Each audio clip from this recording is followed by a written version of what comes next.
I'm 94 years old. Well, 94 and a half if we're being precise.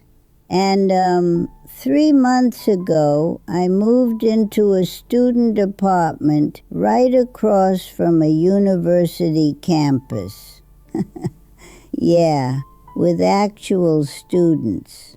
My son said, "Mom, this is not normal." The administrator at the assisted living place I toured called it an unsuitable arrangement.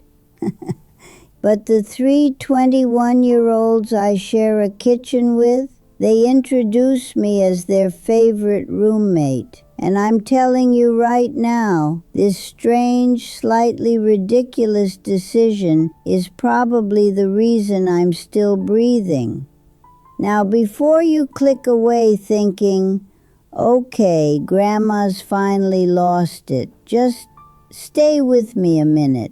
Because not long ago, I was sitting exactly where you might be sitting, at my dining table, staring at pamphlets my kids had accidentally left behind. You know the ones. Smiling, silver-haired couples doing watercolor painting under fluorescent lights. Maybe your hallway feels longer than it used to. Maybe you've started holding the railing tighter. Maybe the house, feels too quiet at night. That quiet. It's not peaceful. It's heavy. After my husband passed, we'd been married 68 years. The house didn't feel empty. It felt loud. The radiator clanked like it was angry. The kitchen clock ticked like it was counting down. Even the dog across the street sounded farther away. Then my hip started acting up. Not all at once, just, gradually. Like an old drawer that doesn't slide right anymore. One afternoon I tripped bringing laundry upstairs. I didn't tumble dramatically or anything. I just sat down hard, and I couldn't get back up. I remember staring at the ceiling thinking, well, this is how it begins. I was on that carpet for maybe 30 minutes. What scared me wasn't the pain. It was realizing no one would know. No knock, no phone call, no reason for anyone to check. That's when my son started saying the word concerned, which is a polite word for, "We don't trust you alone anymore." He found a lovely facility, very clean, very organized, about $4,500 a month. They showed me the craft room, the dining hall, a schedule on the wall, chair yoga at 10, trivia at 1, sing-along at 3, and everyone just sitting. A woman leaned toward me and whispered, "How long you in for?" "I'm just touring," I said. She squeezed my hand and said, "Don't unpack." I drove home and told my son, "I'm not ready to be parked." But here's the truth. I couldn't stay alone either. The stairs weren't forgiving. The bathtub was basically a lawsuit waiting to happen. And the silence? Still screaming. So I did something, mildly unhinged. I answered an online listing. 3 students looking for a 4th roommate to split rent. Must tolerate late-night study sessions and questionable cooking, it said. I wrote back, "I can cook, and I go to bed by 10. They thought it was a joke or something.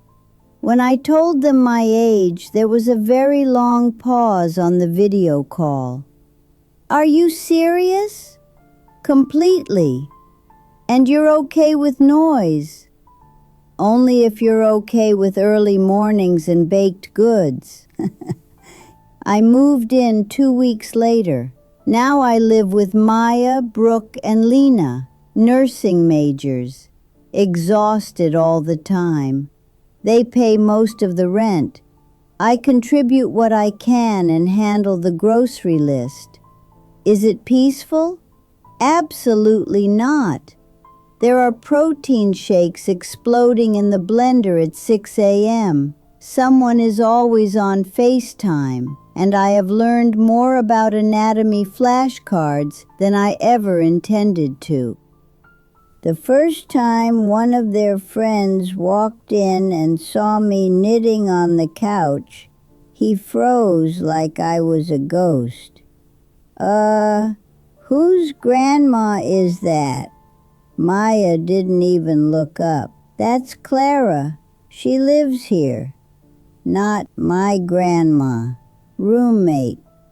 Last month, Brooke failed a clinical exam.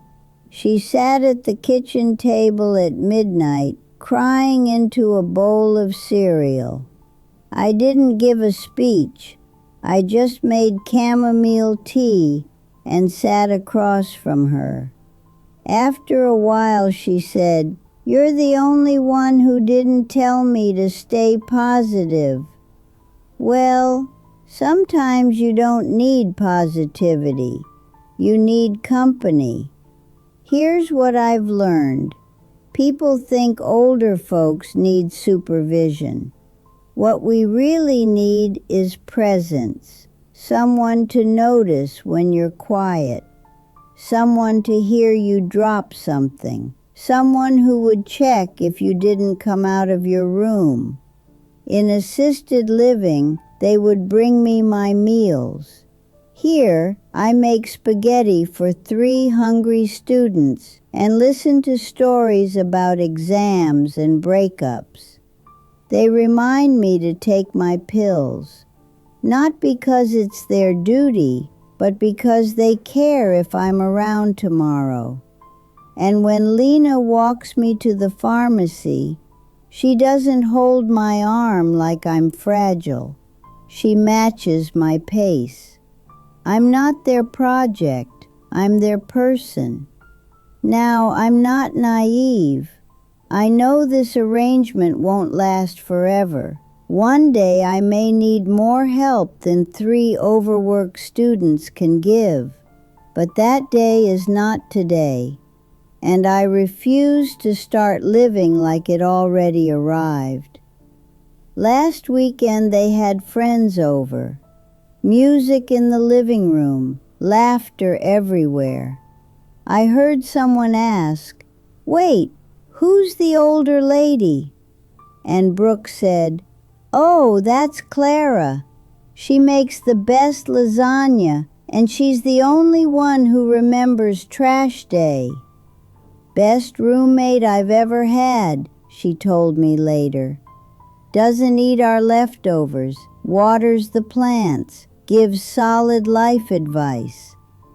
I don't cook because I'm trying to earn my keep. I cook because I want to feed people again. Because here, I'm not being managed. I'm participating. So if you're sitting there scared, scared of falling, scared of fading, scared of being alone, listen carefully. Care facilities aren't villains. Sometimes they're exactly what's needed, but they are not the only path. Ask yourself, who could use what you still have? I am 94 years old. I live with 3 college students who forget to switch the laundry and play music I don't understand, and I have never felt less invisible. Last week I dropped a glass in the kitchen. It shattered. Before I could even bend down, 3 doors opened at once.